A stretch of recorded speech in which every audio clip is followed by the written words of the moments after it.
Hello friends, मैं पूजा सक्सेना फिर से आपके सामने हाजिर हुई हूँ। आज हम 2023 के एक सेट का क्वेश्चन नंबर 22 का खा पाठ कराने जा रहे हैं, जो कि आप देख सकते हैं 4 मार्क्स में आया हुआ है। दो व्यक्तियों की आय का अनुपात 9:7 है। जब हमें कोई अनुपात दिया होता है तो हम एक चर के साथ उसे मान लेते हैं। जैसे कि हमने इन दोनों के लिए एक चर लिया x, तो पहले व्यक्ति की आय हो जाएगी 9x और दूसरे व्यक्ति की आय हो जाएगी 7x। अच्छा, उनके खर्चों का अनुपात 4:3 है। हमने इन दोनों के लिए एक चर ले लिया y, तो पहले व्यक्ति का खर्चा हो जाएगा 4y, दूसरे का हो जाएगा 3y। तो चलिए इसी बात को हम लिख लेते हैं। तो हमने क्या कहा, माना पहले व्यक्ति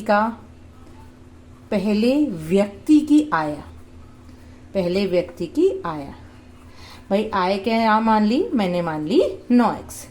और दूसरे व्यक्ति की आय क्या मान ली मैंने दूसरे व्यक्ति की आय मान ली मैंने 7x। ठीक है।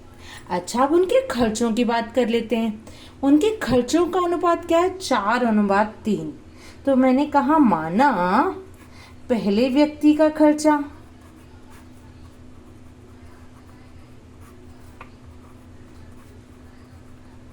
ये हो गया मेरा। अब इन दोनों में चर मैंने मान लिया y, तो ये हो गया मेरा 4y।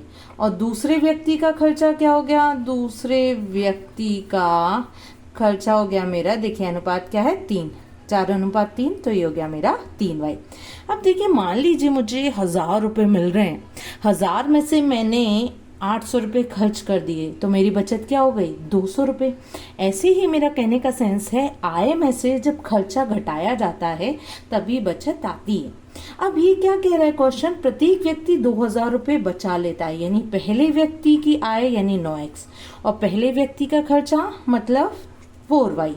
9x में से जब 4y घटाते हैं तो क्या बचेगा, 2000 रुपये, क्योंकि पहला व्यक्ति भी तो 2000 रुपये बचत कर रहा है।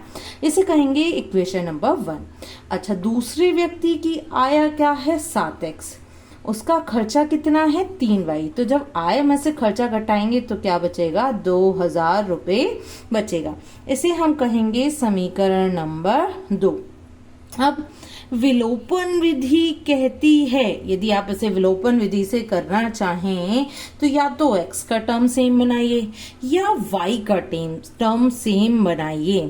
तो देखिए, ना तो आसानी से x का सेम बन सकता ना y का सेम बन सकता। ऐसे में क्या करिए, जो चीज आपको सेम बनानी है ना उसका एलसीएम ले लीजिए, लासा ले लीजिए।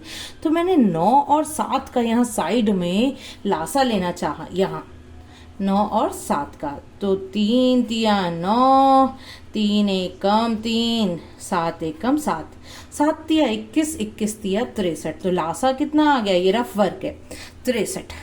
अब 9 का भाग 63 में दे दीजिए, तो 9 सत्ते 63, 7 बार जाएगा ना, तो इक्वेशन 1 में आप गुणा कर दीजिए 7 का। ठीक है। अच्छा, अब क्या कीजिए, इस वाले में जो 63 आया था लासा, 7 का भाग दीजिए तो 7 नाम 63, 9 बार गया। अब इस वाली इक्वेशन में कर दीजिए 9 का गुणा। तो जब इस पहली वाली में 7 का गुणा करेंगे तो 9 सत्ते 63x, 4 सत्ते 28y, और यहाँ 7 का गुणा करेंगे तो 7 दूनी 14, तो ये 14000 हो गया। अब दूसरी वाली में किसका गुणा करना है, 9 का। तो मैं कहूंगी 9 का गुणा 7 में करेंगे तो 9 सत्ते 63, 9 तिया 27 और 9 दूनी 18। ठीक है। अब देखिए, डायरेक्ट तो कैंसिल हो नहीं सकती, कैंसिल होने के लिए अलग अलग साइन होना चाहिए। इसे कहिए इक्वेशन नंबर 3, इसे कहिए इक्वेशन नंबर 4। इक्वेशन नंबर 3 में से इक्वेशन नंबर 4 को घटाने पर, यहाँ ये वाली बात लिख दे रही हूँ कि मैंने क्या किया, इक्वेशन 3 में से इक्वेशन 4 को घटाया। आप चाहें तो हिंदी में लिख सकते हैं समीकरण 3 में से समीकरण 4 को घटाने पर। इक्वेशन को हम समीकरण कहते हैं। अब हमने क्या किया, घटाने पर क्या होते हैं, साइन चेंज हो जाते हैं। ये हो गया माइनस का, ये हो गया प्लस का, ये हो गया माइनस का।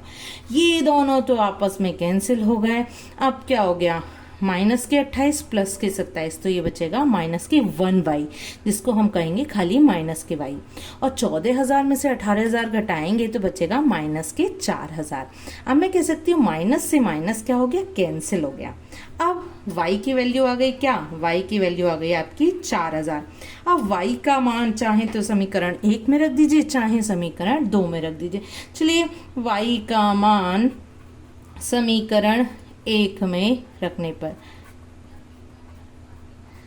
जब मैं y का मान समीकरण 1 में रख रही हूं तो देखिए जरा, 9x माइनस के 4 गुणा 4,000 बराबर 2,000, तो 9x 4 चौक 16 बराबर 2,000।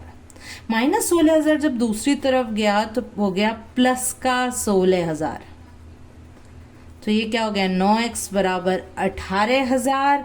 9 यहाँ गुणा में है, उधर जाएगा तो भाग में बदल जाएगा, तो 18,000 में 9 से भाग दे देंगे तो 9 दूनी 18, यानी x की वैल्यू क्या आ गई, x की वैल्यू आ गई 2,000 रुपये आ गई।